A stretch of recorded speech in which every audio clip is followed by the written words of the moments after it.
How's it going, Chiptide? It's me, Chips, here with a brand new series. This is the Pokemon Soul Silver Fantasy Lock. That's right. So, basically, if you don't know the deal with Pokemon Omicron, the series we did, basically I did a poll, and what I gathered is more people, there were some people who said they would rather see Soul Silver than Omicron, and I didn't really see anyone who said that they would be very opposed to switching over to Soul Silver. So, basically, that's how we got here today with the Pokemon Soul Silver Fantasy Lock, as I just said. So we are going to be getting into it, and I'll be explaining the rules to the Fantasy Lock as we go through in case you didn't see the last one that we did. So, we don't need any info here, but basically, the Fantasy Lock is a variant of a Nuzlocke. What a Nuzlocke is it is a set of self-imposed rules that you put on yourself in a Pokemon game. Self-imposed, put on yourself, redundant, whatever. Yeah, rules that you put on yourself to make the game more challenging, and these rules go as followed. 1. You may only catch the first Pokemon you encounter on each route, and only that. So if you encounter a Bidoof on the first route, you can only catch that singular Bidoof. If you knock it out, or if you can't catch it, too bad, nothing for that route. Rule number 2, if a Pokemon faints at any point, for whatever reason, it is considered dead. And it must be placed in the box or released, but I'm putting it in the box, for the rest of the playthrough, and you cannot use it anymore, because it's dead. And finally, you have to nickname all your Pokemon, but I always do that anyway, because I think it's much more fun. But, where that Fantasy Lock comes in, and I'm just gonna kind of go through this, but, just Professor Oak talking. But, Fantasy Lock basically describes the way in which I randomize this game. So that's right, this game is going to be randomized, so it is not the Johto you know and love. Well, it kind of is. It's pretty close, except the Pokemon are very much different. So first of all wild Pokemon, all trainers Pokemon, those are only two kinds of Pokemon in the game, wild and trainer, are both randomized according to similar strength. So if, like Youngster Joey on Route whatever that first route is, I don't remember what it's called. If he's usually got a Rattata, he's gonna have a Pokemon that is similar in strength to a Rattata. So that's that. But that is not the only thing that's randomized. This game has basically been randomized to replicate playing a Pokemon game for the very first time. So like, you see a Pokemon, you're like, what the heck is that thing?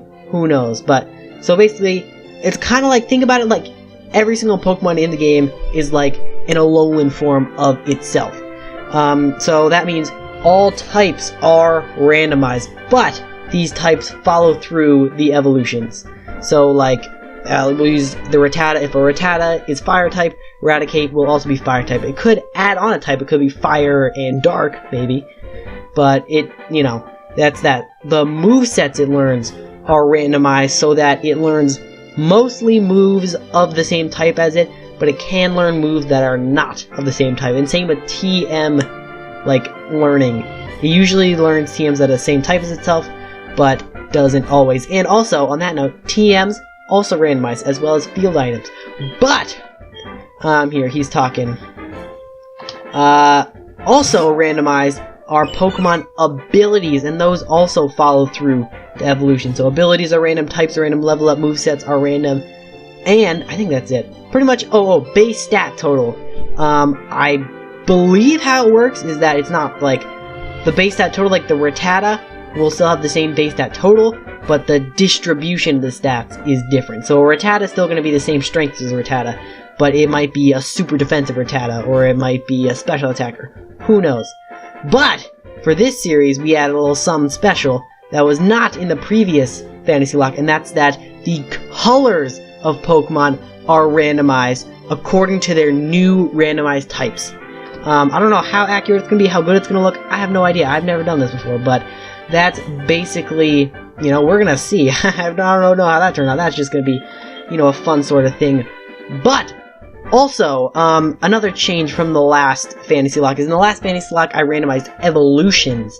In this one, evolutions are the same, because it was a little too chaotic, kind of hard to, plan out stuff, because, you never know. But, I'm going to be going with the boy character as we jump in here. For my character, I'm naming myself the same name I use for all of these adventures, and that is Chips. So we got Chips here. And your name is Chips. Yes, indeedy it is. Chips, are you ready? Your very own tale of grand adventures about to unfold. Fun experiences, difficult experiences. There's so much waiting for you. Dreams and adventures. Let's go to the world of Pokemon. I'll see you later. Alright, but as you can probably tell by the title of this video, this is not your average episode of the Pokemon Soul Silver Fantasy Lock. No. This is the Choose My Starter episode. So we're going to be getting to the point where the starters are revealed, and you guys get to vote on them. But hi, Chips, you're finally awake. Your friend Lila was just here. She was playing hide and seek with her Meryl. Oh, I almost forgot. Our acquaintance Professor Elm was looking for you. He said he's a favor to ask of you. You know where his lab is, right? It's right next door to us. By the way, do you have everything you need to go out? Here, use this bag for carrying things. Yeah. There's your trainer card. Nice. Hey, you can save records of your progress. These are also rather helpful. Oh yes, but just try touching these buttons, and you'll know what they do in no time. Nice. Sounds great. Actually, I'm gonna do that. Let's get options here. Text speed fast. Let's do that. I'm gonna keep it on shift. But let's see, frame. What should we do?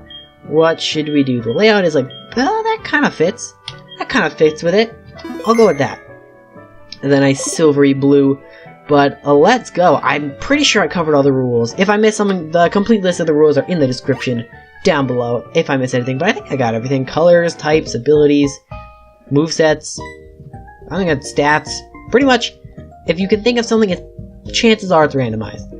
But, alright, off Lyra goes with her Meryl. So it looks like the overworld sprites don't get randomized. But, who is this mysterious fella here? So there's a famous Elm Pokemon lab. What are you staring at? Oh, pushing us out of the way. Alright, well, let's head in here. And this is Professor Elm's lab. Here we go. This is the moment we've been waiting for. Hi, Chips, I've been waiting for you. Do you know anything about my research? As you know, Pokemon are carried in Pokeballs these days. Before the Pokeball was invented, people used to walk with their Pokemon, just like your friend Lyra does. Pokeballs are great because you can carry many Pokemon, but walking with Pokemon must have some advantages. It can actually do with how Pokemon grow or evolve. So I'm gonna give you Pokemon. Can you walk beside this Pokemon outside of its Pokeball and see if this brings any special feelings or bonds between Pokemon and people? The lights over there has the Pokemon you can choose from. Oh, he's getting a phone call. Come on, I just want to get to this. Hey, I got an email. Why does this email sound like a phone? I don't know. No, okay.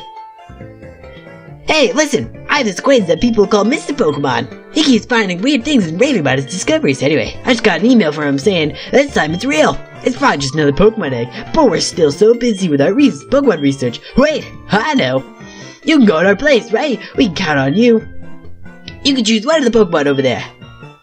Oh boy, this is the moment. I'm so excited. Alright, so I don't know how much information it gives us about types or whatnot, but we can see, and you can try to, place your bets based on the color, maybe. I hope that worked.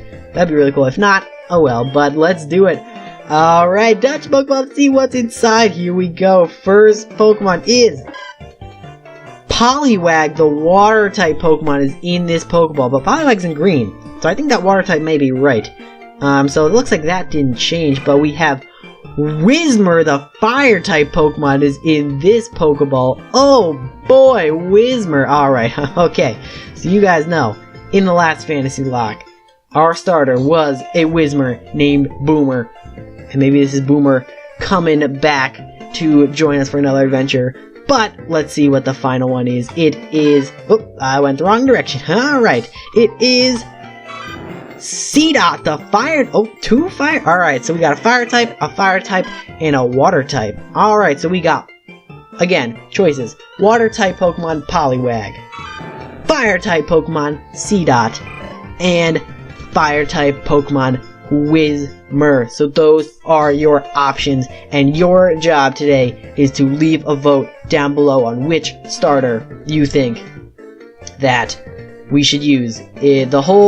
Potentially the whole future of this series rests in this decision. We could, we could win the whole thing with C-Dot here, and Poliwag could just bite the dust. Who knows? But, with that, I'm gonna end this episode right here. If you enjoyed, as always, make sure to leave a like, comment, and subscribe. tune in next time where the starter votes are revealed, and make sure leave your votes down below. I'm super excited for this. The color thing worked. Whisper's looking pretty good. Poliwag doesn't look too different, but it's also a water type, so that's that. And C-Dot looks kind of similar, but it's more red than brown. You know, that's pretty cool. But, yeah. So I will see you in the next episode where the starters are revealed. It'll be great, but I will see you then. But until then, don't forget to take it easy.